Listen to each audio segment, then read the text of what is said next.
Hello and welcome to the Wolves Report. I'm Ryan Lester and thank you for joining us for episode 49, where tonight we'll be doing our best to analyse the Villa game, the Liverpool game, taking some of your questions, talking about VAR, looking ahead to Forest and West Ham, as well as the show is always recorded live, so get your comments up there. As you'll notice, we're a man down tonight. Due to personal circumstances, Tyler's had to step away from the show tonight, so wish Tyler well. Hopefully see him soon. But of course, I'm joined by club captain, who has recently extended his contract at the Wolves Report, Nocky. Good evening, Nocky. Feels like a good start to the new year. Two good performances, two decent results, lots of positives. So let's take us back, if you could, in time to Villa Park, where you were with Big Knock last Wednesday evening, where it finished Aston Villa 1, Wolves 1, and your take on that game? I was actually really pleased. Going into it, I was a bit nervous there off the back of a 2-0 win. Obviously, we lost to Man United, so you're a little bit twitchy. Local derby, they're certainly owe us one, we know that. But I thought the way we performed was absolutely sensational. I thought, especially the first half, the midfield was completely dominant. I don't think they got near us. We created chances. We actually looked dangerous going forward. Set pieces looked a bit better as well. We scored an absolutely phenomenal goal that I don't think it's been spoken about nearly as much as it should have been. The footwork from Podence, the 1-2 in and around the box between himself and Martinho. Dance's past Douglas Luiz and bends it in the bottom corner. Brilliant goal. The only disappointing thing for me really is that we didn't kill the game in the first half, because I think we had the opportunities to really put it beyond Villa. We didn't take them, and unfortunately they were never going to be that bad in the second half. I think they pushed us back a little bit.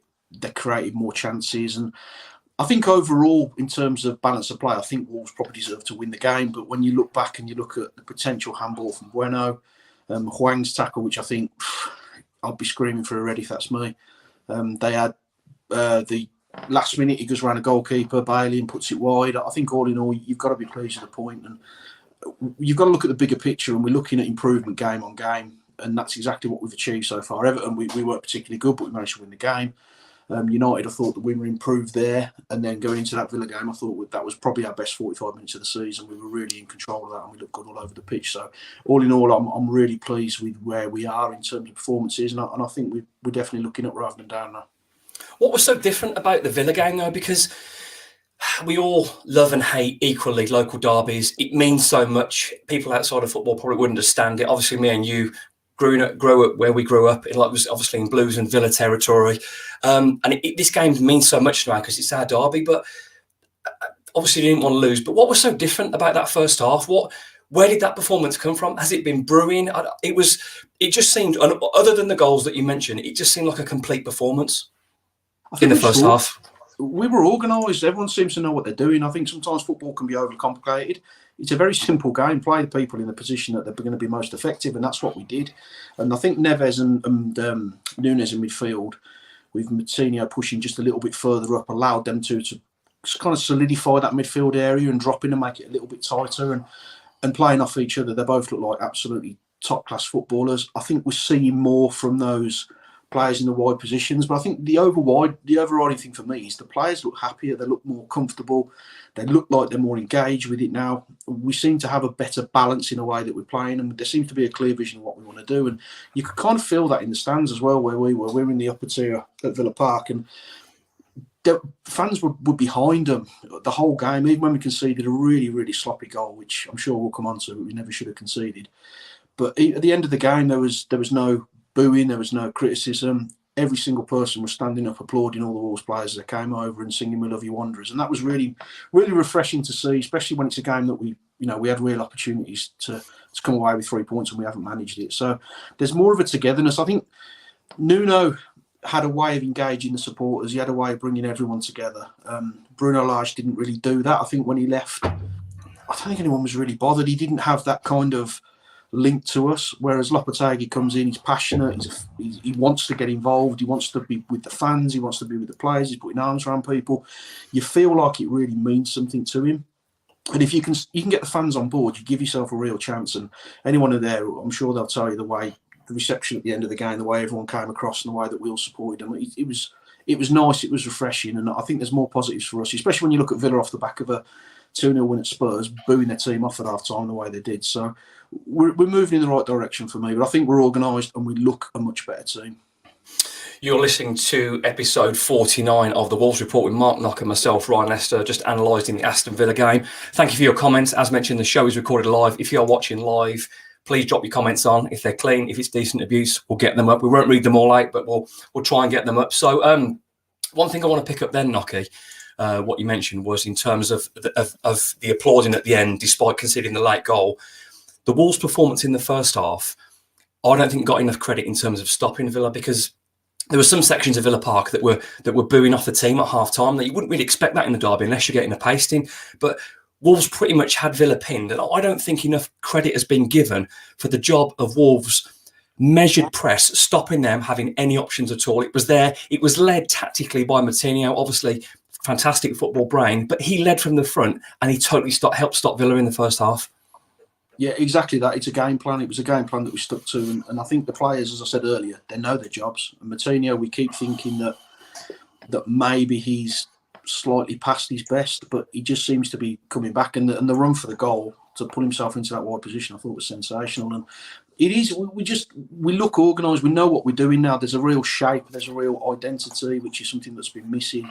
And you say, if you're not getting a pasting in a local derby, I think Villa were getting a pasting from where I was sat. We just didn't put the ball in the back of the net. Talking to some Villa fans who have been pretty level-headed about it, and they've all said that they felt Wolves were probably the better team, especially in that first half, and maybe they got away with one. So you've got to look at the balance, and I think where we are at the moment, you want to be winning football matches, of course you do, but if you can just get a foothold in the season, which I feel like we've done that. We've taken 4 points out of the last 3 games. For me, that's a foothold. It's something to build on. And you can feel the confidence coming back. And I think another thing that hasn't been mentioned enough is the improvements that we're seeing individually in players. We'd all written Hwang off, but I think he's looking really, really good the last few games. It's like he's enjoying himself. He seems to be enjoying himself, yeah. And he's more effective. He's more intelligent in his runs. He seems to have this is what I'm going to do when we pick the ball up now. There was a lot of times where maybe he disappeared up a blind alley, whereas now he's very much, right, I'm going to get myself into this wide position, I'm going to drop back, I'm going to cut inside, where I'm going to most impact the game. And that's really refreshing to see. And I think we're starting to see that with Guedes as well. There's been an instant improvement in Núñez, even though we know he's a good player, he wasn't delivering that to us. So I think individually he's starting to get in the heads of the players, and it's only going to bode well for us. Absolutely. Just a couple of comments to pick up on.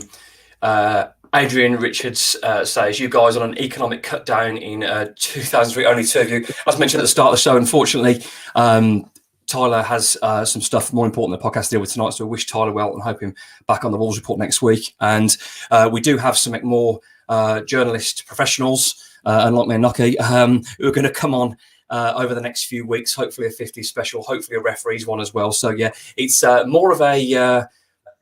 more of an opportunity to get the most out of Knocky tonight on that new contract than a cut down, Adrian. But thanks for your comments. Wolf 889, even lads are ready to moan about refs and VAR. Yeah, oh yes. Don't worry, we're going to do that for the second half of the show when we're analysing the Liverpool game. But please keep your comments coming in. Episode 49 of the Wolves Report with Mark Knock and myself, Ryan Lester. Going back to Villa Park and Knocky, just talking more about that first half performance. For me, since Wolves have managed to play with 2 pivots, we know what Neves does and how good he is and how he can tackle and how he can spread the ball and just tidy things up and start again and do all the basics really well as his long range of passing. Matheus Núñez, we have found his position, but we all knew his position. We always said for a while, he played as a pivot at Sporting in a 2. He ran games, he picked the ball up, and we're seeing that now. And for me, it's no coincidence that Wolves look such a different side with probably one of our best players playing his best position. Yeah, completely agree. Sometimes needs must, which is maybe why we were playing the formation we were playing. But obviously, if you're not playing people in the right position, you're not going to see the best out of them. But he glides, doesn't he? He's one of them players who's just lovely to watch because he runs as fast with the ball as he does without it. Every pass is intelligent. He doesn't panic. He controls the ball. He moves in and out of tackles, and he knows how to use that football. And what he's doing now, where he's playing, I think he's also allowing Neves to sometimes drop a little bit deeper, which almost turns us back into a 3 at the back. as a result of that, you can see a drastic improvement in Collins and Kilman. I think You Collins get the fullbacks higher up as well then. the fullbacks are pushing higher up, so we're allowing ourselves more stability at the back while we're still enabling ourselves to really push up. And when we've got the pace that we've got in those wing back and right back and left back positions, you need to be utilising that, but you can't do that if you're going to leave yourself exposed defensively. So the ability for Neves to drop back, knowing Núñez is going to push forward with Coutinho just ahead of him, it gives us so much balance in that area. And I mean, you've been watching Wolves for a long time. Find me a better midfielder than Matteo Núñez, and I know where Neves is at the moment. But when you look at what he can achieve and what he can go on to do, and where personally I see him in 18 months, 2 years from now, have you seen anyone better than him? Matteo Núñez is a wonderful footballer. I love the way he's hungry to win the ball. I love the way he draws a man in, spins and goes and can run into space. Yeah. He seems to have it all for me. He seems to be a footballer that has it all. And we talked about, we spent the best part of 40 million. We hadn't really seen a lot. But if you spent that much money on a footballer, it's not. It needs to be round pegs, round holes, square pegs, square holes. You can't be mix and match. And when he played right of a three or left of a three, it just didn't suit him. But now picking him up and playing to his strengths, we have, for me, what is an elite footballer. If you play him in his best position, it has completely changed how we look. We'll talk about Liverpool a bit later on, but when he came on in that game again last night, it was fantastic. For me, he's such a huge player for Wolves. And there's lots of talk and rumours about he might go at the end of the season, and he might do. But let's not worry about that. Let's worry about staying up. Let's worry about going another step further in the cup, maybe both cups. And let's enjoy him for now, because he certainly isn't playing like someone that looks looking for a leave. He looks someone that's determined. I know the disallowed goal last night. He was pointing and kissing and shouting at the badge. He was absolutely loving it. So he looks like he's happy. He's playing under an elite manager, and we're seeing lots of improvements. But I think for me, sorry to jump in, okay. I think for me, it's a double-edged sword, isn't it? I mean, if he goes at the end of the season, but he continues to develop the way he is now, we could almost double our money on him. And Absolutely. If he leaves us in the Premier League and we can reinvest that money, then it is what it is. But I think the only thing he needs to add to his game of goals, he had that chance against Villa when he goes through and didn't finish it in the way that you would expect him to. So I think if he can, he's probably goals away from potentially being the complete midfielder. So let's just hope he develops. He's got the right people around him. And I think if you look at all those teams in and around us, for me, we've got the best midfield by an absolute country mile. So we've got a chance. Absolutely. 1-0 almost felt like it wasn't enough at half-time, and we were right. But let's talk about that goal. I mean, a lot of people have talked about Martinho, and we've written him off many times, probably we're all guilty of doing that on here. But that opening goal from Wolves wasn't just a team goal. It was a brilliant bit of individual play. It had everything. So, I mean, you were sat in your way, Knocker. Your take on that goal from your angle? From where we were, it was almost the perfect angle, even though it was the other side of the stadium, because you could see the whole build-up and play. And I think that when you're looking at a goal, you gauge a lot of what's happened by the reaction of the opposition as well. And when he danced past Luis and slotted it in the corner, you just saw Luis drop to his knees with his head in his hands, because he knew he'd been done by an absolute unbelievable piece of skill. But it was the whole build-up to it. It was fluid. Everyone was moving. We weren't stuck in our rigid positions, which perhaps we have done in the past when we're attacking. And Martinho ends up on the right wing. It's a 1-2 and then back into the feet of Podence, and that little bit of footwork, that right to left. And wonderful. And well, there's a tackle on him where he clips his leg. He could have thrown himself to the floor. We should expect sometimes for Podence, he loves winning a free kick, but to have Podence in a mindset where he's not winning the free kick, he'd rather be strong and finish with his weak foot as well. For me, it's a brilliant goal, Knocker. Well, there's talk about, a lot of people said that they thought maybe he should be taken out of the team or someone else. But for me, he's our most dangerous attacking player at this moment in time. Well, he's quite in the critics, isn't he? He is. I mean, I think this is his best returns for goals in a season, I believe. I think he's on 4 or 5 now he's on. So he looks a really good player. I know he took a bit of a knock, and that did really impact us in the second half, because he almost had a little bit of that earlier Dharma vibe about him, where people were a little bit scared to engage him because he was having such a good game. And went off game. We did lose that bit of dynamism, I think, in the wide positions. And Adama, a little bit disappointed with Adama, in all honesty, when he came on. I think that he left Semedo high and dry for the majority of the second half. And he didn't... Probably the first time, and I'm going off topic a bit, but I know probably the first time looking at Adama, I felt like he maybe didn't want to be there, which was disappointing. But I think if we keep Podence fit, which is always a challenge, he's a player who just pick up a few knocks, you can see him hitting 8, 9, 10 goals for us this season. And if he can do that, then again, it's a big opportunity. Absolutely. I just want to balance the books on Traore. And I know we're going to talk about it in a bit, but he certainly looked like he wanted to be at Wolves last night at Anfield. He looked fantastic. And even though Adama probably didn't make the best decisions at Villa Park and he wasn't great, he still caused a problem. He still nearly scored. He still put one across the face of goal. So even Adama that didn't look anywhere near what he's capable of, he's still a danger. Talk of he turned down 60 grand a week over 3 or 4 years. I don't know how true that is, but these things, since there's no smoke without fire quite a lot of the time. To get a player like Adama playing like he did at Anfield, if you're buying him fresh, what's that? Just give me a number, Nocky. What would that cost in the market? 30, 40 million to buy someone who's putting performance at Anfield?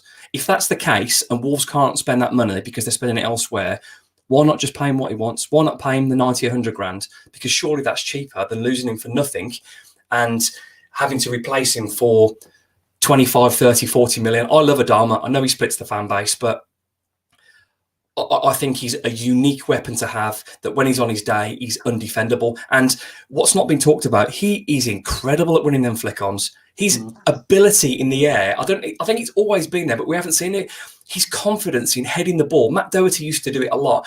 Or Dendonka, when we were playing under Nuno, the goalkeeper would kick it out, would go for the flick on, and it was one of those two, and that was our build-up. Adama does that now, and his ability in the air is so underrated. So, I mean, I'm not sure he's in the side for that, but we saw a good header at Palace. But for me, I want Adama to stick around. But I know we kept dipping backwards and forwards, and that's fine. But straight after Podence opened the scoring at Villa Park with a brilliant goal, and Matinho was fantastic in the build-up.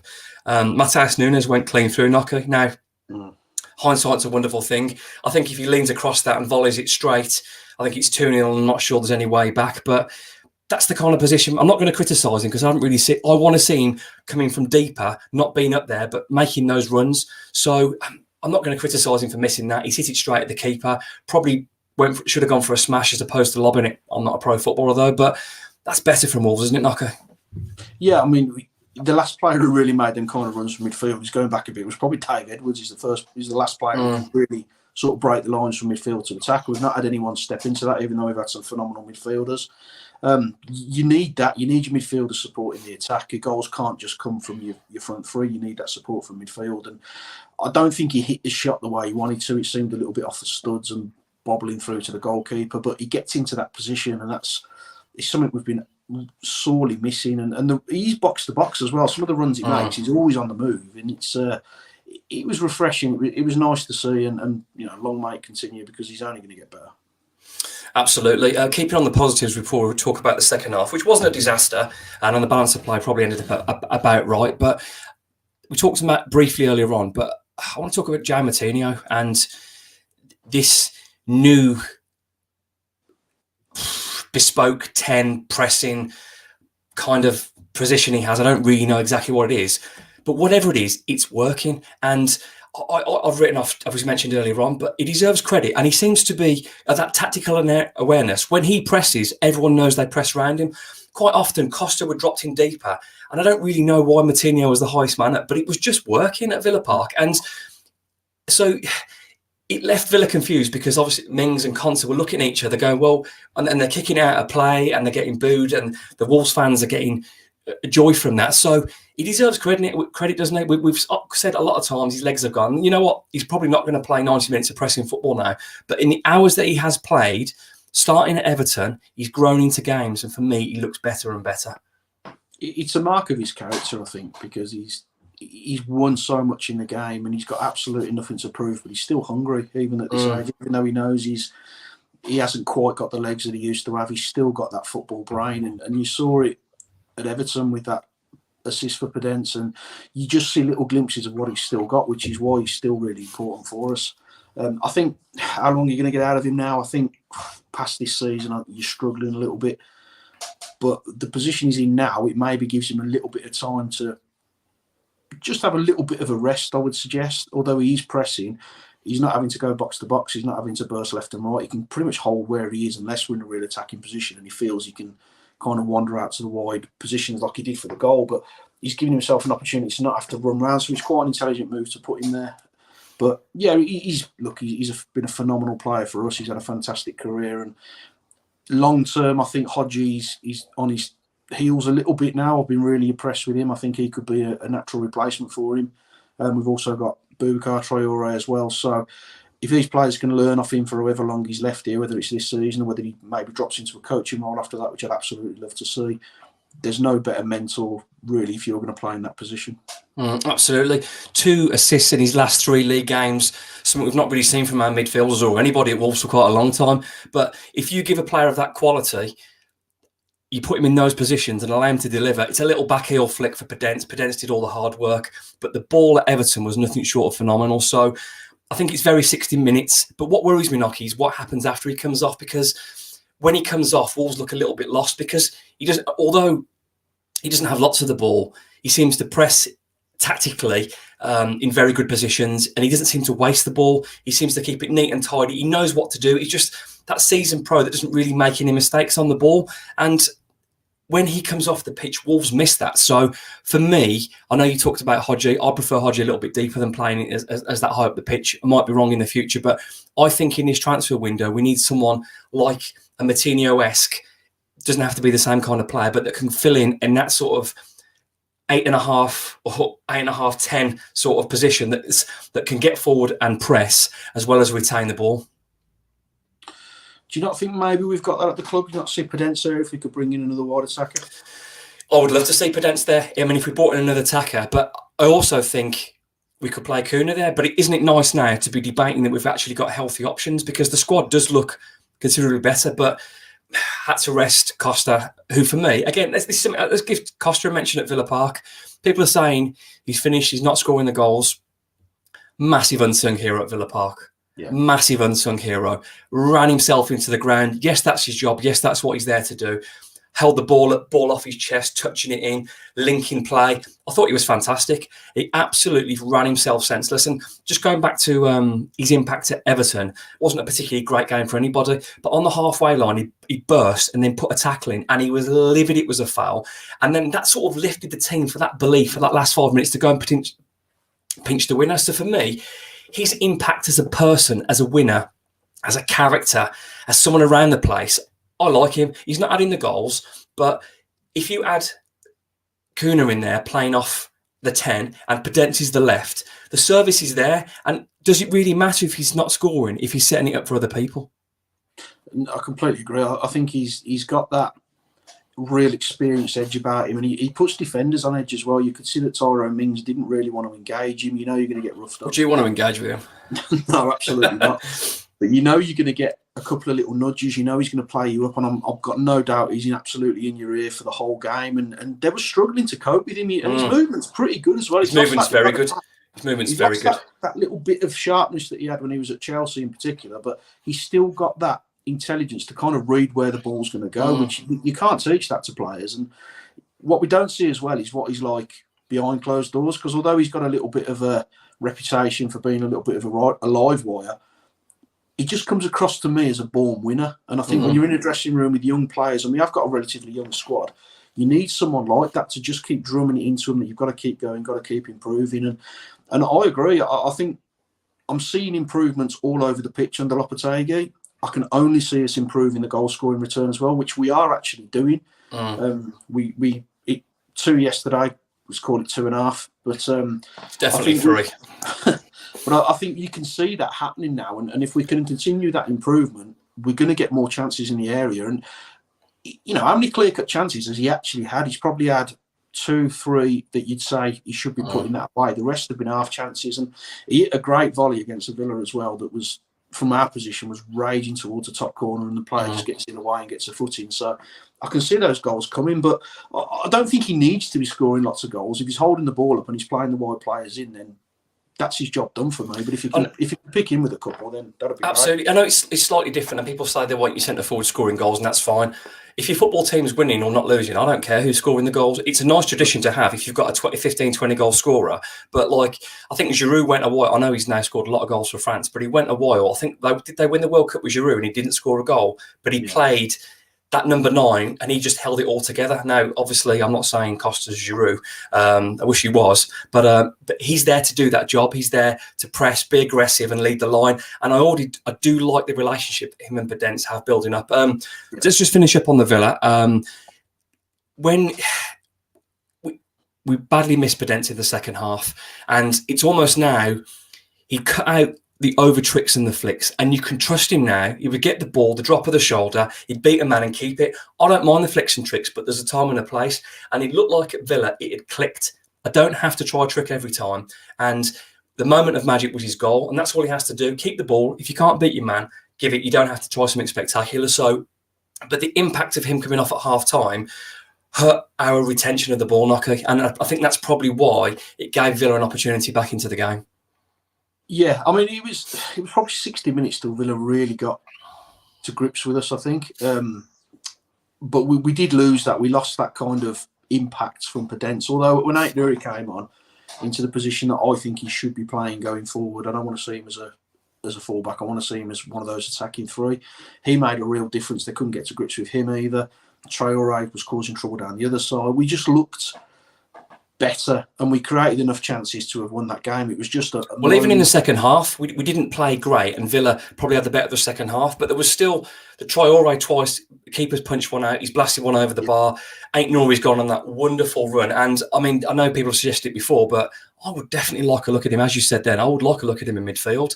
He's got all the attributes, and I know we talk about like people are coming in for a loan for him or selling him. Wolves would be bonkers to sell Aït-Nouri now. I mean, to have him and to have the options we have around him for competition, it'd be mad to let him go. Well, the way he carries the ball, and he's got good distribution as well. You could almost see him in that number 10 at some point in the future, because he's got that ability to keep the ball close and create and drop into space. His footwork is as good as anybody's at Wolves now. Yeah, there's no one better at the club than him in terms of footwork. It did feel sometimes like he was wasted at left back and he should have been further up the pitch. However, sometimes when you're under pressure and it gets you out of trouble at the back and bursts forward, you're thinking, well, it's a modern left back, isn't it? Because you want your left backs to be fast, but also to be able to football as well. Positive problems, like it's nice to have Bueno and Aït-Nouri as problems. As the game went on, though, it felt like that Villa goal was coming and it was inevitable. And it seemed like the two main problems. I think Kilman gave the ball away in the build-up to the goal. Correct me if I'm wrong with that. I think he gave the ball away there. But I think that, for me, there was a really untimely and unfortunate slip by Sarr. I felt like the goal was coming, but I do feel like if Sarr hasn't slipped, Wolves probably win that game. It's disappointing because we're getting punished for every mistake at the moment. And I think those little errors that are really costing us, and they're happening a little bit too often. I mean, I don't know why Mings has been allowed to walk into midfield unchallenged and pick that pass. And Bueno, as much as I'm a huge Hugo Bueno fan, and I think he's going to be a phenomenal player, he's going to have a really good career, he just gets sucked a little bit towards Danny Ings, which drops him back 5 yards, which allows Ings to play off his shoulder. I don't think he's played 15 pro games yet, mate, has he? No, exactly that. And so that comes with time. I mean, he has been. I mean, Steve Davis, Joe Hodge brought in, and Bueno in. Both of them an absolute breath of fresh air. Two technically good footballers, and they're both now playing first-team football in the Premier League. So thank you, Steve Davis, for that, for backing your players that you've developed through your time. And it's credit to him, but also credit to those lads for taking their opportunity. Yeah, I mean, it's absolutely not a criticism. When you play young players, you have to accept that those little things are going to happen because they haven't got that experience yet, and you can't try and experience into a player. It's going to come with time. But I do think Bueno slightly got sucked into the do I don't I drop in terms of where Ings is. Ings is a really intelligent player. He scores against us pretty much every time he plays, doesn't he? But he just span off him enough just to drop him back 5 yards, span back into midfield to keep himself offside, and then he's between Bueno, Kilman and Collins, and he's just got that little bit of space. And the frustrating thing is, I think Sarr's getting there if he doesn't slip. Yeah. He's just got that little flick, and it's such an easy finish for him because Sarr slipped. But look, that's football. We didn't give him a great deal in terms of clear-cut opportunities, but it was just that one moment we switched off, and Danny Ings, he's going to punish you every time because he's a natural finisher. Absolutely. I would say, though, Wolves had a little bit of luck at the end, and I don't think I've ever seen a player cry in a league game for missing an open goal. I'm not going to pretend it wasn't entertaining, because it was. That's football. That's what it's all about, having a bit of banter with the rivals. He should have scored. We got away with it. But it was nice to have a little bit of luck, because we had the bad luck with the keeper slipping. As taking emotion out of it, I think a draw's about the right result. I think Wolves were dominant without probably doing more than they should in the first half. I think Villa were better in the second half. They definitely deserved to score. The game could have probably ended 2-2. But I think, as you mentioned on the group chat, Nokia, as well, when you're dominating a first half like that, you need to put the game to bed, going in 2-up, 3-up. And I think when Kuna is fully match fit and comes in and makes those runs, whether he's feeding off Costa, whether he's linking with Podence, I think someone with that movement gives us more of a goal threat going forward. Yeah, I mean, you can see he's not at the level yet, because he's only just got here, hasn't he? And it's a completely different animal coming into English football if you're coming in from La Liga. But there's a few nice little moments, a few nice touches, a few nice runs. We'll talk about Juan's goal shortly, I'm sure, when he's involved in that. But he's got a little bit of pace about him, and I like him. I like the look of him. But we need goals now, don't we? I mean, as much as there's time, there's still games ahead of us. Whoever comes in has got to work. So this needs to work. But I think, just wrapping up on the Villa game, if you can't win a game, it's an old saying, if you can't win the game, don't lose it. I mean, you look at what happened when we went to Everton. A draw for them wouldn't have been the worst result in the world, even though they got booed off. They led us in, bang, we've won the game. We've took ourselves a point from a game that I think most of us thought we'd probably get beat on current form. So I'm absolutely delighted with a point, considering the opportunities that were there for both sides. I'll take a point all day. I would have took it beforehand. Yes, Forest won, which makes it a little bit of a kick in the teeth, but we can't worry about anyone else. You've just got to pick our own points up. Absolutely. Currently, Lopetegui's average 1.33 points a game. Over the next 20 games or so, I believe that average ends Wolves upon 41 points, which 9 out of the last 10 seasons keeps Wolves in the Premier League. Stand to be corrected if anyone's got the information, but I believe that'll be the case. I'll be happy with that. But what's not just encouraging about the recent results, Nocky, is the performances. They seem to be growing each week. But just moving away from the Villa game now, we're halfway through the show. You're listening to episode 49 of the Wolves Report with Wolves Report pundit Mark Knock and myself, Ryan Lester. Show is recorded live. Thank you for all your comments. There's loads coming through so far. There's one from Mr. C I wanted to answer, because you can probably hear some Birmingham / Solihull accents. Mr. C, how come you three ended up being Wolves, as you're all just mentioned, you're all brought up in Bromway? Well, that'll be all our dad's faults. All our dads were at the Wolves, I think, in the late 60s, 70s. Glorians, weren't they? Glory, absolutely lapping them League Cups up like no one's business they were. So, yeah, my first game was 1990. I reckon yours was around then about that time as well. Like, it was a bit earlier than that. And I think Tyler's a little bit younger than us, so he was more... I think mid early 90s. But yeah, all our dad's faults, and we've suffered the miles, the Oldhams and the Port Vales and the trips to Stirling, and now we're living the high life in the Premier League. Thank you for your question, Mr. C. Moving ourselves to Anfield. Remember the notes before the show, Nocky? What to say, what not to say. I can post your comments, but I can't say them all. So Wolves 2. Liverpool 2, Wolves 2 in the FA Cup third round at Anfield. Team was announced as expected, as I think we wanted. We wanted multiple changes, protect your key players. Massive game in the quarter-final of the League Cup against Forest. Massive game against West Ham. Don't get injured, don't get suspended. Keep the fringe players fit. Look after them. Move into that Liverpool game. Let's see how we get on. Early doors, it looked like it was going to be a tough, long night. Well, a couple of young players hadn't played. But Wolves slowly I can't even speak, slowly grew into the game. They grew and they grew. They pinched the goal for some pressing, for some casual play from Alisson. And from that moment onwards, Nocky, Wolves are fantastic. I was really, really impressed. I mean, surprised or impressed? A bit of both, to be honest. I mean, when the teams were announced, it was absolutely the team I thought Wolves should play. I probably even would have took Neves out of that team as well. I wouldn't have had any of those in the team, because I thought with the 11 Liverpool put out, which, considering Klopp's moaning about fixture congestion, was ridiculously strong. They even stick the new signing in. I thought we were going to get a bit of a kick in, not because we're not a good side, but because they were playing Salah. They're playing all their best players against a team who were second from bottom of the Premier League. But the first half in particular, we were absolutely outstanding. I thought that midfield area, we were completely dominant. We were running through them. We were hurting them in the wide areas. We were dropping into space. We were breaking the lines. It was a really complete first half performance. And I thought Collins, and in particular, was outstanding, other than unfortunately giving a goal away right on the stroke of half time. But he was brilliant other than that. He marshalled them well. And I don't think we really gave him a sniff. I thought we were excellent, really, really excellent. And I think we deserved the lead at half time, but unfortunately we switched off. Yeah, I think the Collins pass is something he won't try again. Collins has been very good the last few games for me. But as you mentioned about the Villa game, Wolves seem to be getting punished for every mistake they make at the moment. Unfortunately, the Premier League is brutal and you get punished for most mistakes. Not quite like Wolves are at the moment. Make a mistake, concede a goal. And Collins will learn from that. But other than trying to half volley a crossfield pass when you're a centre-back, maybe you won't do that again. But otherwise, Collins was fantastic. And it was unfortunate to concede. I mean, you give Alexander-Arnold the chance. He's got a wonderful right foot. Not great defensively, but going forward, he's ridiculously good. Incredible ball into the box. And a 80 million, 90 million pound striker finished as he would. Otherwise, I thought... That wasn't a good finish. That's off his shin. I mean, let's not... Any goal's a good finish, Knocker. It was high up. But I would say, other than that, how well did Totti and Collins manage an absolute handful of a forward? Yeah, I mean, I was concerned about Totti because as much as I like him, I still think he's developing. He's not had a great deal of exposure to the Premier League, and he's got a rick in him, I would say. He's got a little bit of a...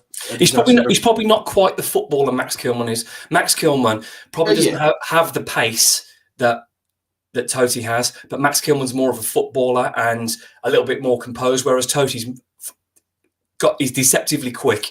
They're both strong, but they've both got different attributes. But I think Totti deserves a shout out last night because, as I said, I was a bit worried about him in a two, but I've got to give the lad credit. Last night, he came up against Mo Salah, Darwin Núñez. He came up against someone that was, is it Gapco, his name? I can't remember his name, but Cody guy, scoring goals at the World Cup.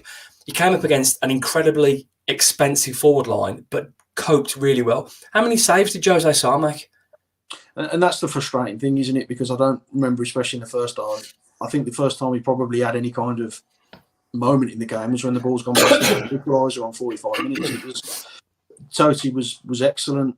Collins was excellent. I think the fullbacks were excellent, and we controlled a £1 billion worth of talent, if we're being honest. Because Mo Salah's a top draw player. We know that. I don't think he had a sniff.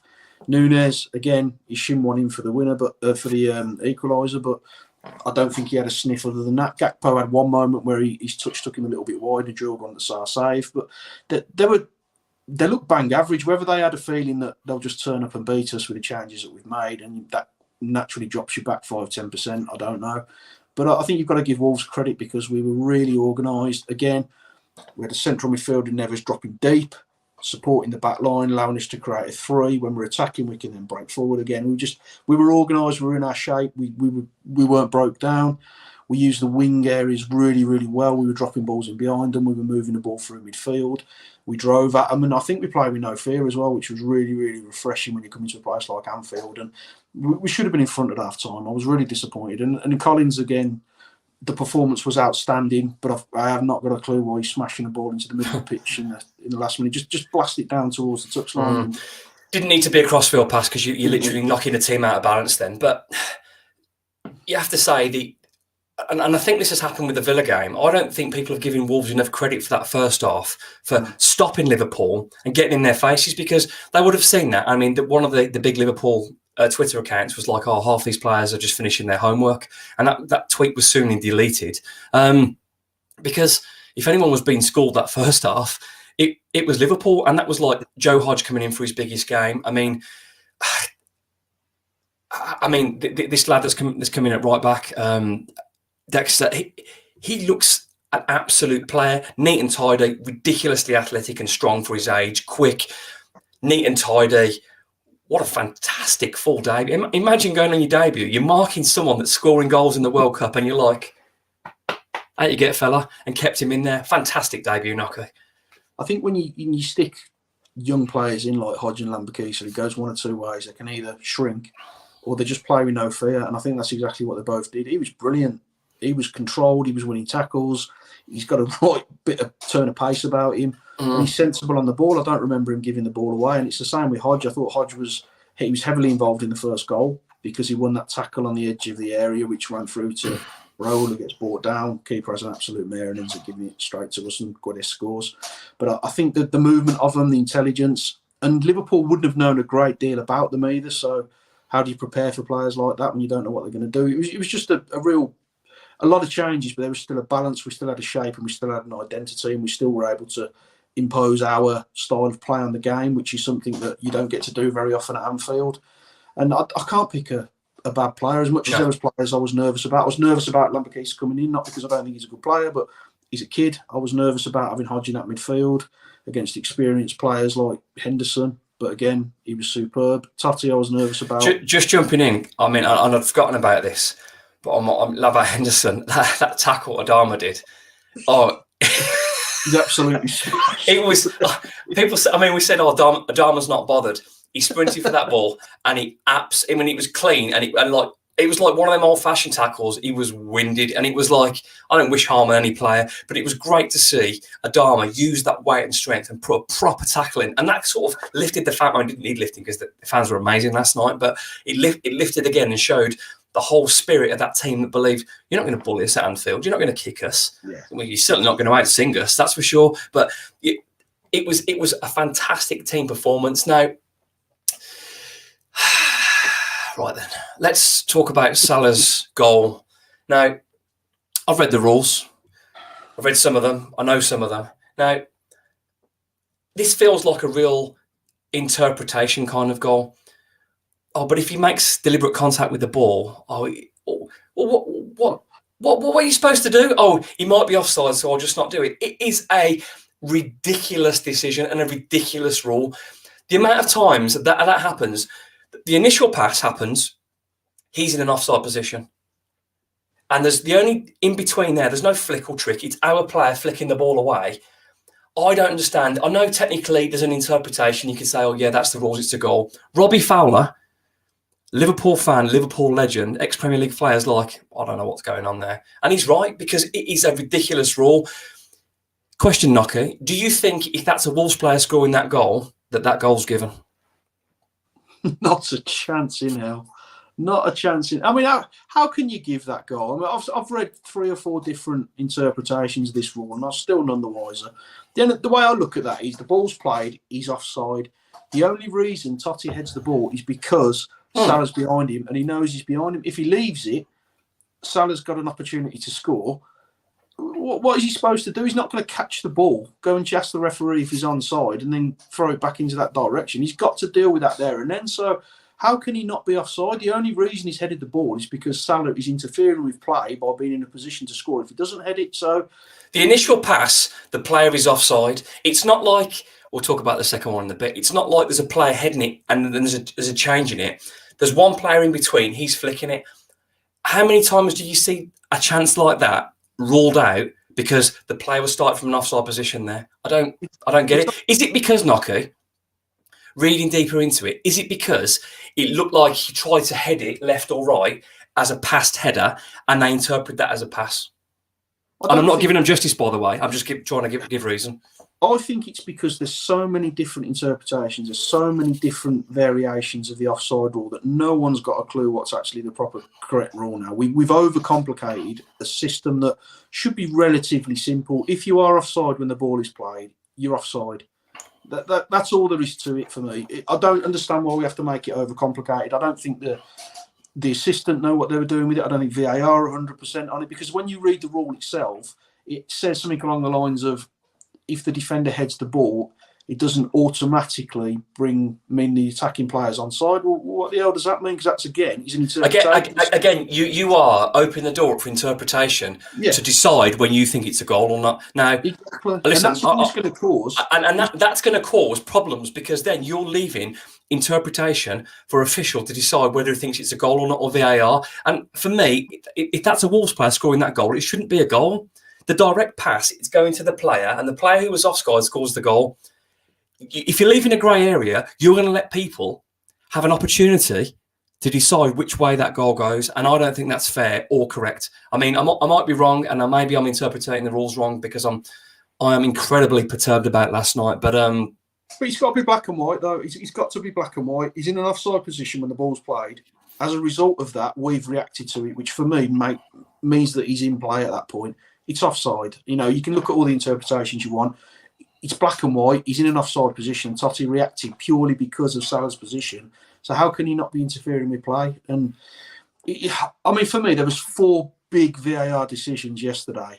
All 4 went for Liverpool, and they even tried to disallow Hwang when he scored with a handball. Yeah. And I've looked at that replay 15 times. I can't see a handball anywhere. So you can talk whatever you want about bias or however you want to look at it, or whether there's an intimidation factor at Anfield. But the fact is, there is not a fair balance to which direction these decisions go. And that was clear last night by the fact that no neutral could have watched that game. In fact, social media speaks for itself. Look on Twitter, look on Facebook, look at even some journalists, some ex-footballers. They don't understand. Chris Cooper says VR will eventually wreck the game of football. It has got to be rid of now before it's too late. I went yesterday to Anfield and I was speechless. I've been following our great club since 1974. That has to be the worst decision ever. I think we're talking about the other decision, but yeah, thank you for your contribution, Chris. I think he's wrong there as well, because I think it's already ruined football. Because how often now are we talking about VAR? It's every single week. We used to talk about referees, but the referee makes an error, or the liner makes an error.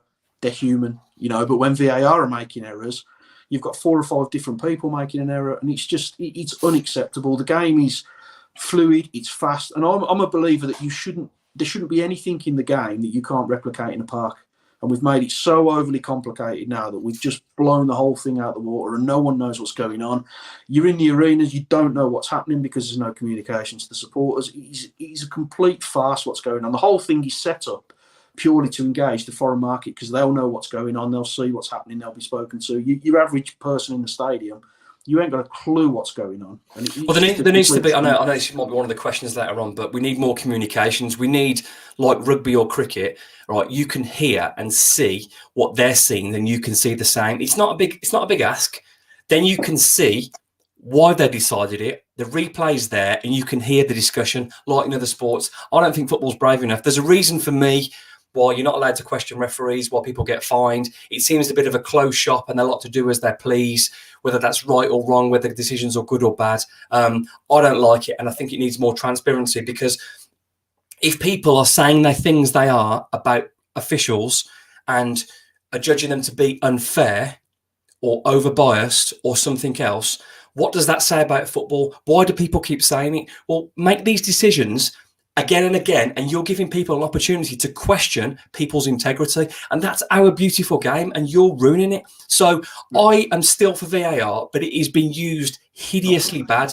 For me, it needs to be cut down. There needs to be, it's called at minimal times in the game, and maybe the captain's decision, they get 2 or 3 calls. The overuse now, teams are looking and desperate to find something wrong. Like you said, with the Hwang goal, they were like, got to find something wrong with this. It just felt like it wasn't a level playing field. I might be wrong, but it just felt unfair. Anyway, that's the first decision. So I think we'll save the best till last, but there was something that hasn't really been talked about a lot. I think Kuna got the ball. He put his body between the ball and the man. He's clattered. He's won the free kick, but it was just inside the box. I don't think there was a VAR. If there was, I didn't see it. There wasn't really any talk about it. Seen the video today. Someone put it on and tagged me in it. Thank you for that. And then I was like, oh my goodness, my God. And like anywhere else on the pitch, that is a free kick. People like Podence cleverly use their body to put the ball between the ball and the man and win a free kick. And it's an art and a skill in the game that we don't like, but it's part of the game. If you get there first and you get kicked, it's a foul. If that foul is in the area, it's a penalty. I don't understand, Lockie, how that I wasn't even looked at properly. If it was, I'll stand corrected. But how? Why? Well, I think you've hit the nail on the head. Anywhere else on the pitch is a free kick. So why isn't it a free kick inside the penalty area? There's no attempt for the ball. Kuna's standing still. The lad comes straight through the back of him, shoulders him in the back. He goes over. It's got to be a penalty. So. But again, it goes back to the conversation we had, doesn't it? There is no culpability. There is nothing. Referees, VAR, they don't have to come out and explain themselves. I mean, we all we all had a little giggle at Leon Bailey crying. He puts out an Instagram post apologising for his mistake. And he hasn't really made a mistake. He's just missed the chance. Where's anything like that from the officials? Where's anything from VAR? But that's it. We need more. We need more transparency because, and I know I'm not going to advocate gambling or betting, but I'm going to let everyone in on.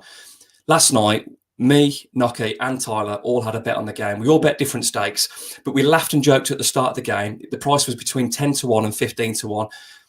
So that disallowed winning goal has cost us probably all money last night. And I'd rather win than win the money, to be honest. It wasn't a huge amount of money for any of us. But the point is, we bet our team and we feel shortchanged about the result and we feel shortchanged in our pocket as well. How many people would have bet on that game who have done it? And it's not.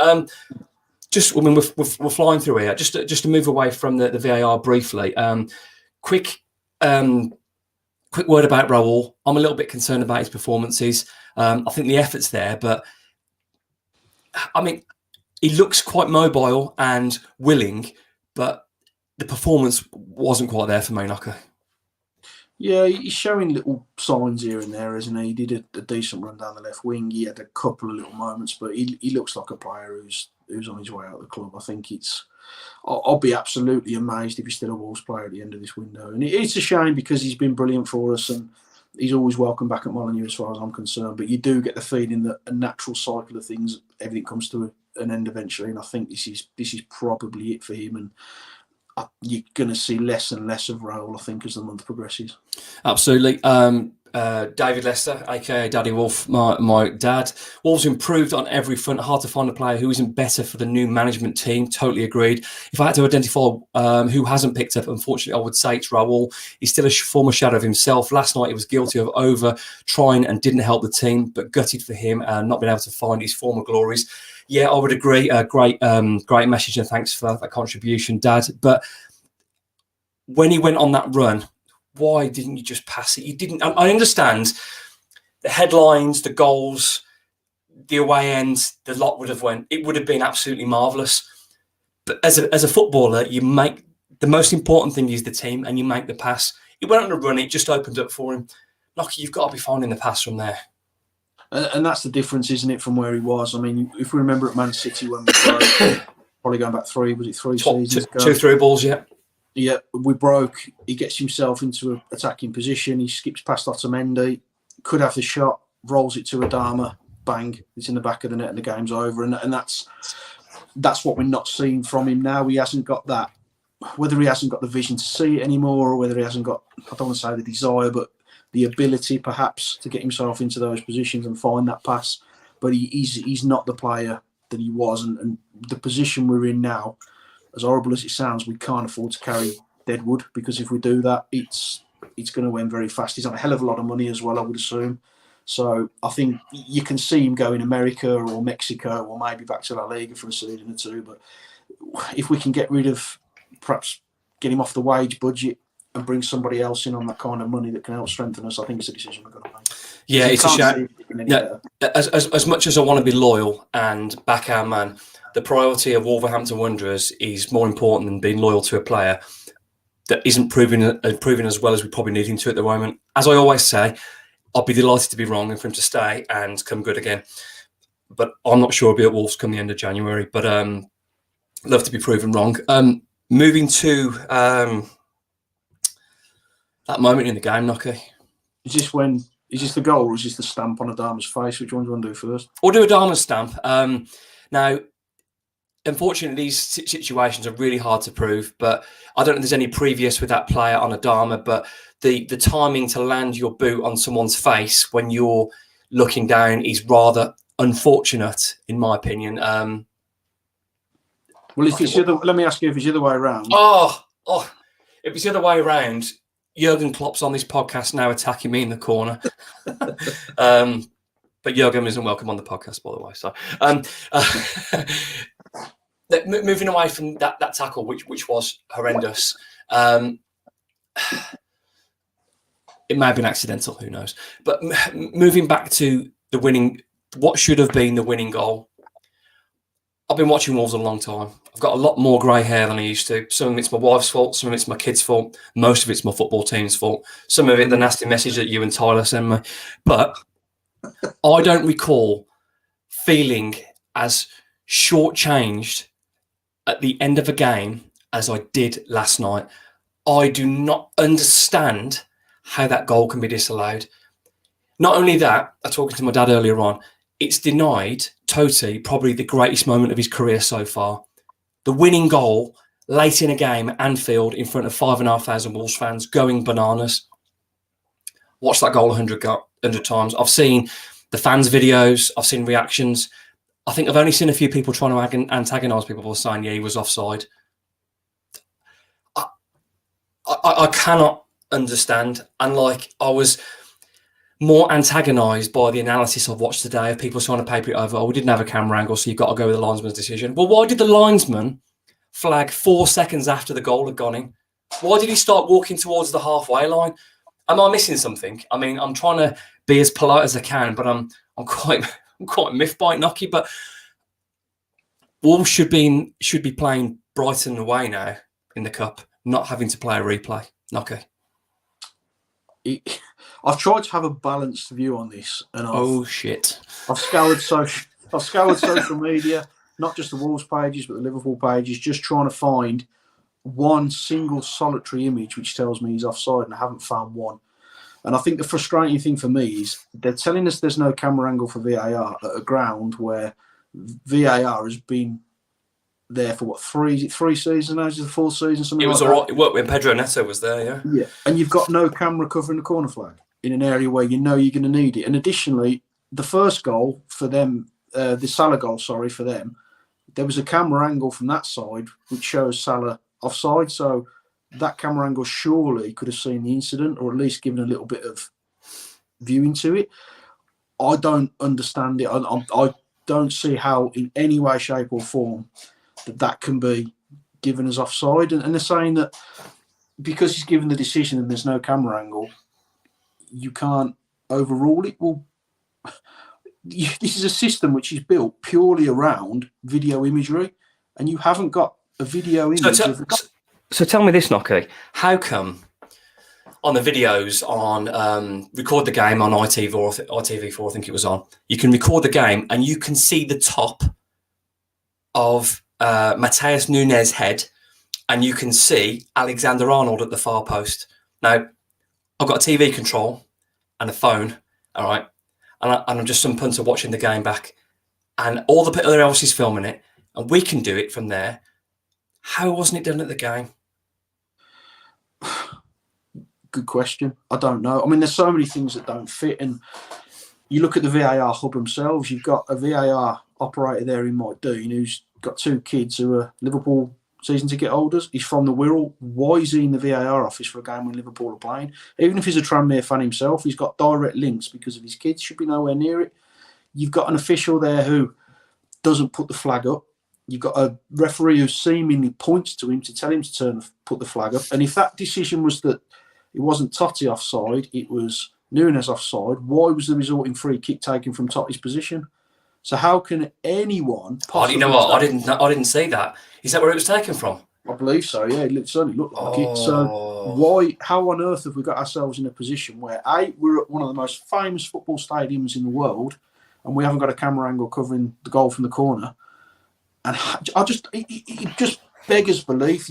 I can't, for the life of me, understand how on earth that's been ruled out. There is nothing wrong with that goal. You can see the first initial header, he's just about onside, but he's not interfering in play. He's in no phase of that movement is interfering with play. When Hwang heads it on, he's clearly onside. So I'm absolutely baffled by it. We've been robbed of a place in the next round.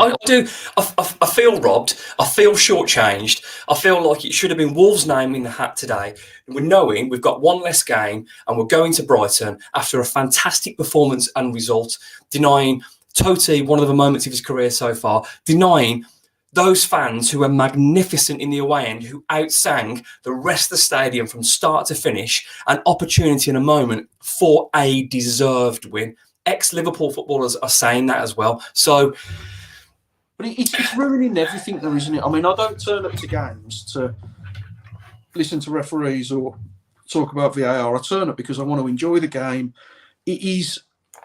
We know football is utter madness. It takes all of your heart and soul football does, but it's that little bit of chaos that you can live with because it's there. It's part of who you are. It's everyone you support, everyone around you, your family. I was talking to people at Villa, people I've never met before, we're having great conversations. You are linked to everybody, but all you're doing is talking about these kind of decisions. All you're doing is talking about these kind of moments where referees are dominating the game, and Mike Dean's retired and he's still the headline maker all the time. And I just think we need to get away from this necessity to get it absolute pinpoint accurate when we can't make it pinpoint accurate. Football is a fluid game that needs to be left alone, and we're just making it worse. And I don't see any way it gets better.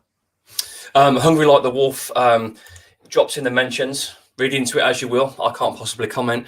Klopp is a genius with his new formation. Nobody can compete with a 6-3-3. I wonder what he's trying to insinuate there. Thank you for your contribution, Hungry. Not going to get any disagreement from me. But like you said, Nocky, it's football is, to some people, it's just a game. But to so many others, it's a massive part of their lives. It's a huge part of your life and my life. And it's why we're friends. It's why me and you are friends. It's why we do this podcast. It's why people listen. It's why people contribute. You just want a level playing field. I can take losing. I'm used to it. I've played football. I've watched football. Losing is part of football. It doesn't taste nice. It doesn't look nice. It doesn't feel nice. But you can take it. But I want some equality. I want to be treated the same. And when it's not gone my way, I want to know. And I want an explanation. It's not a lot to ask. And I don't feel like I'm getting that. And this on top of the decision when Wolves didn't get the penalty against Arsenal is it really sticks in the throat that, again, I feel like Wolves are on the wrong side of a really, really, really difficult decision to take. And I don't understand. But it's happening week in, week out, though. And we all talk about the Big Six bias and the Super League teams, and has it got worse since that? And whether you agree with the fact that there's a bias or not, this doesn't help because the four big VAR decisions all go one way. They all go to Liverpool. We don't get a sniff, even though we've been the better team on the day. You're making things worse for yourself because you're just fueling that fire when people use some of those words that obviously we're not going to use on here, but you are fueling that fire because you're not giving us any evidence to say, actually, lads, it is an even playing field. Look at this. If they'd have come out and said, here's the camera angle, he's offside, we're not having this. Take it. You take it. If you get an explanation for nearly anything in life, you just have to take it because you want reason. But if those fans and everyone that went up there in that amazing away end, you deserve an explanation. And when there's not an explanation, it makes people put the accusations and point the finger. For a multi-billion-pound powerhouse global organisation to be accused of things like that, it is not a good look. Well, be transparent. Give us an explanation. Give us a reason. Let's hear what you're saying. Let's see what you're looking at and be truthful with us. Let's see what you give. And then we can start to understand then. Because if we're not officials, we're not referees, but then it'd be easier for us to understand how you come into those decisions. It's different in cricket and different in rugby. And I know it's the game's more fast flowing, but eventually they've conquered it. Maybe so can football as well, because VAR isn't going anywhere. Whether we like it or not, it's here to stay. Great message from Mr. C, by the way. Let's harness the anger and win the next two games. Both of them are massively important. Well, it's an interesting point, that is.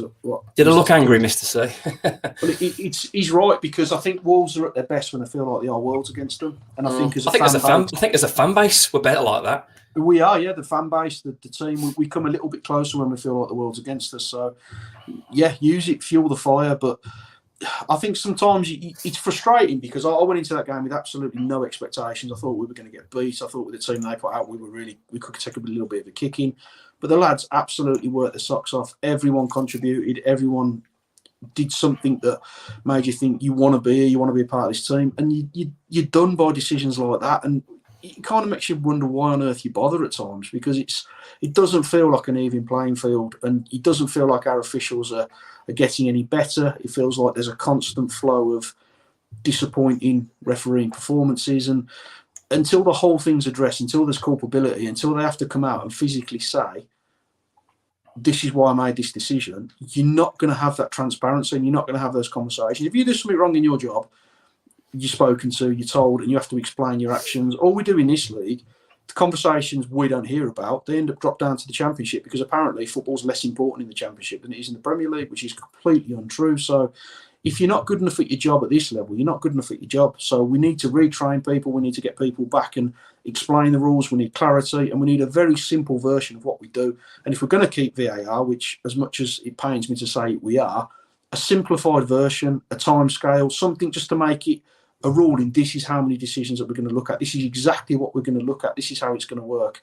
And just simplify the whole system. Don't try and overcomplicate it. What about turn it into a mechanical version of itself? What about checking every goal and a captain gets 2 calls a game?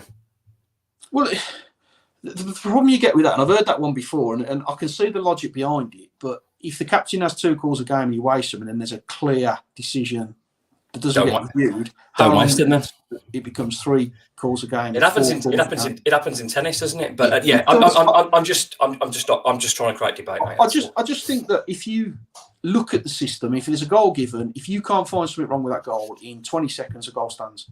It's as simple as that, because it's not clear and obvious. 50-50 tackles, they're making these decisions, they're sending the referee over, go and have a look at that. Make the decision, that's what you're there to do. Don't waste more time sending an official over to go and view. Yeah, why can't a professional referee make the decision for him? Why has it got to be one person? Because surely you're all trained the same way. If it's a red card, then it goes through number 9, elbow, deliberate, red card. Off you go. Yeah. Thanks very much. Play on, get on with the game. Anyway, let's move away from anger and take some of your questions. Thank you for the contribution. You're listening to episode 49 of the Wolves Report with Mark Knock and myself, Ryan Lester. Chris Tyler, hopefully back next week away for other reasons. Wish Chris well, and hopefully we'll see him soon.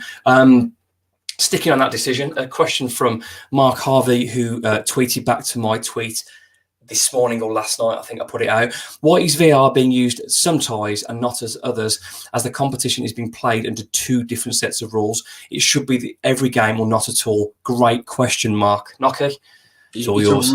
It's a really, really good point. If it's not an even playing field, is it? Because half the teams in the competition haven't got it. So I completely agree. It should be all or nothing. Can't argue with that at all. Shouldn't be happening. It's just ridiculous, isn't it? Because you've got a decision that is given for us that might not be given at another. Well, the one at West Brom, there should have been a sending off at the end of the game. Yeah, but the thing is, we didn't really have it at Anfield, did we? Because they didn't put the cameras in.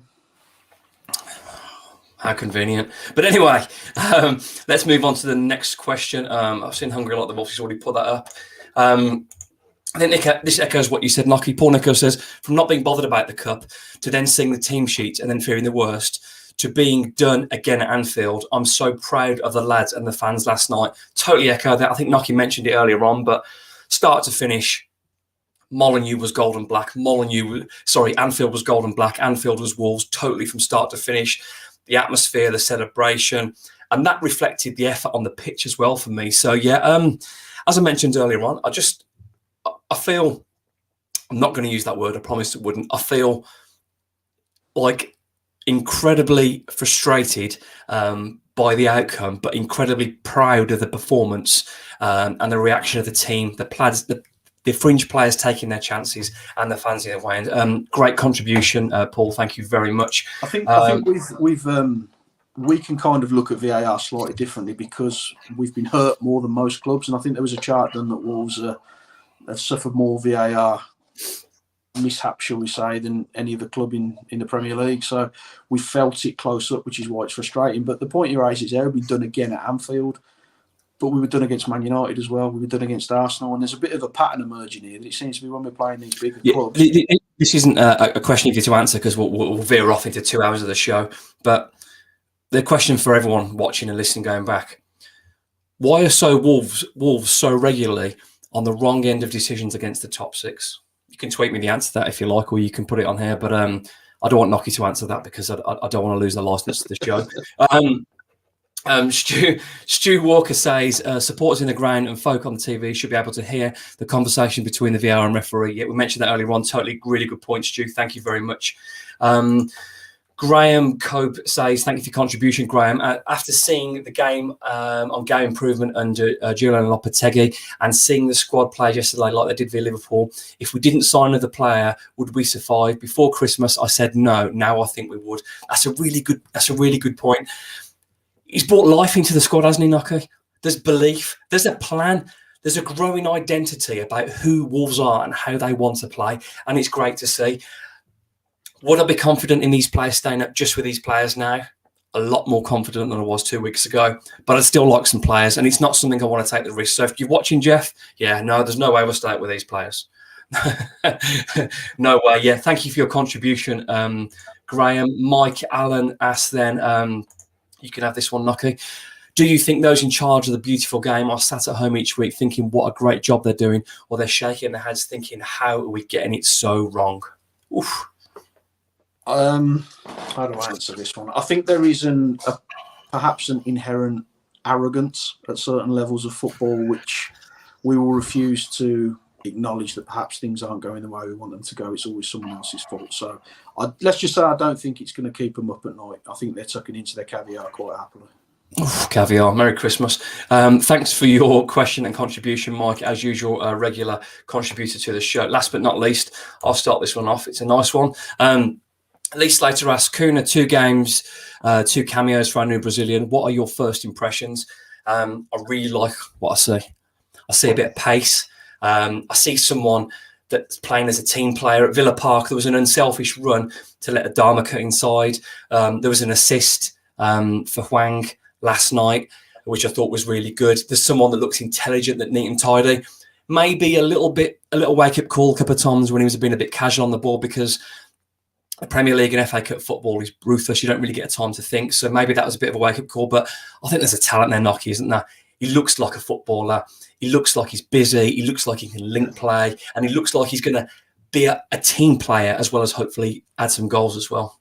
We've done really well the last few years of signing personalities as well as footballers. And he did a really good interview. And I saw it this morning on Twitter, and he talks about how he felt when the fans were singing his name and how excited he was. And it's well worth a watch if you haven't seen it, because it's really shows a mark of who he is. That's on Wolves YouTube, isn't it? I think it is, yeah. He hasn't come in as some superstar. He was buzzing the fact the fans were singing his name. And I think that's really important, that he hasn't come in and thinks he's a finished product. You can tell by his interview, he knows he's got work to do and he wants to benefit the club. So that you can't judge him at all on the last 2 games. You can only pluck little bits out. And for me, I think there's been a couple of good runs. There's been a couple of good moments for him. And I'm certainly optimistic that he's got a few goals in there as well. Absolutely. I'm impressed. I like what I see. Wolves haven't really had a lot of pace since Jota departed down the middle. I think he can be that player that can get in behind. He can be that someone playing off the shoulder with a percentage ball over the top, but he can also be someone that can beat a man and create his own opportunities as well. Yes, so thanks for your contribution, Lee. You're listening to episode 49 of the Wolves Report with Mark Knock and myself, Ryan Lester. We've covered the Villa game, we've covered the Liverpool game. We've been as polite as we can about VAR. We've taken your questions. Moving on now to Wednesday night, Knocky, where we are off to Forest. Big game, big opportunity. Win at Forest. Wolves are in a semi-final of a cup. Knocky. Yeah, why wouldn't you go for it? Why wouldn't you give yourself an opportunity to win the game and go as strong as you can? I know we've got a big game coming up at West Ham, but for me, I think we should absolutely go for it. You're a game away from a final if you win this one, aren't you? And you never know who you're going to draw. You might end up with a Man City and you're in trouble then, but it becomes a one-off game if you get through the semi-final. So anyone in that semi over 2 legs, you kind of fancy Wolves. So why not have a go at it? Why not go to Forest and try and win the game? Judging by the performance last night against recent European champions and Premier League champions, you've got to back what the manager's doing, and with more players and more coaching time and more games coming up, Wolves are growing. I would say performance on performance so far, Wolves have improved every single game. Now that's impossible. That trajectory is impossible to continue, but the growth and the performance of the team so far suggests that this team, this squad, they'll take on anybody now. And I want to see that. It might go wrong sometimes, but I'm really liking what I see. So Wednesday night, I think the team selection at Anfield reflected how important Wednesday night is and what an opportunity Wolves have. I think there was a couple of, I think Podence had a knock. I think Costa had a knock. Rested Núñez, rested Kilman, rested Semedo, rested Bueno. So it kind of tells you, and no disrespect to the players that come in, by the way, fantastic at Anfield, it kind of tells you how big this week is for Wolves. So for me, Nocky, it's full strength at Forest. I think that'll be Martinho back in that sort of unusual 8.5 or 10, whatever it is. It'll be Nunes, it'll be Neves, it'll be Semedo, Kilman, Bueno. I think Costa comes back in if he's fit. I don't know if Podence will be fit. I'm worried if it's a calf injury that they don't kind of heal particularly quick. And then we've got a decision to make. Who else plays if Costa's not playing? And someone mentioned as well earlier on in the thread, Hwang looks like a fresh player. I'd actually be happy if Hwang started. I mean, I'd want Podence starting, but if it's Hwang one side and Podence the other, Hwang, when he came on last night, scored, taking people on, looks like a new man. Yeah, well, he got himself a goal, and you don't know what that's going to do for him. I mean, when he started at Wolves, he went on a little bit of a run, and they all came in a big purple patch for him. So he's absolutely got to play for me. I think he's got himself in a position now where his energy, his work rate puts him on that team sheet. So yeah, I've got no problem with Hwang playing and hopefully starting. And it's a tricky one, isn't it? I mean, if Costa is out, do you put Raul there? I don't think you do. Do you put Cunha there? Big jump to suddenly go starting there, but maybe that's where you look at. Or do you play Hwang through the middle and look at the wide positions to support? We're just jumping on top of that. Would you say, I mean, Cunha hasn't come unfit. I mean, he's not played because there's not been he's not come injured, but he's just not been getting games at Atletico. And so he would have kept himself fit. So is it a case of if Costa isn't fit to start at Forest, it's Cunha starting at Forest, and that's why he didn't start last night and Raul started? Because that's my kind of thinking. Because if Costa's got a knock and he's not 100%, he's probably not going to risk him, and instead he'll save him for West Ham. Is he thinking then he was saving Cunha to play at Forest because that's the bigger game? It could well be, and Forest defensively aren't great. I wouldn't be surprised if they didn't rotate a few of the players as well, because they've got survival on their minds. They've got Leicester on Saturday, and that game's massive for them, isn't it? Exactly. It's a game where they don't get on particularly well, those two clubs. So he's going to have opportunities in that game, I think. So for me, I mean, if you're going to spend 40 million on a player, which we are going to do after the loan's completed, there's an obligation in there. Stick him in. Let's get started. Let's get him building. Or maybe he gets himself a goal, and then we move into the West Ham game with an informed striker. So, yeah, I mean, I'd be starting him. I think he's got to be in that position now, and he's not going to settle in if he's not getting game time. So let's start him and see what happens. Well, I think I'm almost at the stage, and I can't believe it's happened so quickly. I mean, you've got to trust the manager. The guy's an elite coach from what he's done, what he's achieved, who he's managed, the people he's managed, the teams, and what he's done trophy-wise with Sevilla and consecutive Champions League place finishes. It's almost now, I'm almost like, I don't really mind who starts, because after seeing what you did at Anfield with like the sort of getting most of the fringe players in to put on that performance, you should trust the manager anyway, because he's the manager and you want to back him. But it's almost like, well, yeah, I don't mind. It's not like before we always like, I would like him to play, I'd like him to play. I'm almost at the stage now, well, I don't mind. Well, you've raised a good point. I mean, look at the improvement in Guedes. You know, he gets himself a goal, all right, it's a goalkeeping error, but if he's not in that position, he doesn't get the opportunity to tap it in. He had a good shot just after that as well. He looks a new player to me. So those fringe players are suddenly perhaps not fringe players anymore. They can be your first teamers, and we've got options in those attacking areas which we haven't had for a while. And you know, I think since he's been here, we've scored 2, 0 and 1. So we are scoring more goals now. So you know, we've got those options there, and I think Guedes has potentially played himself in if Podence isn't fit. Adama, it's 50-50. I think it may depend on where he wants to go contract-wise. So there's opportunities for players there. Well, it's positive problems, Nocky. It's not often we're talking about the team. It's more of a case of scraping an 11 together with players we trust. It looks like everyone's buying into the Lopetegui way of playing. It looks like everyone's got a lift. It looks like everyone's confident. The fans are confident. Starting the new year with a draw at Villa, happy with that. Performance at Anfield, fantastic. We could quite easily be sitting here on 2 wins. We're not, but I'm still happy because what I'm seeing on the pitch is an improvement of a team that's got an elite manager that's going places. I think this is almost the same conversation we would be having for West Ham. That's why I'm sort of grouping them together. Again, for me, it's the best 11 available for both games.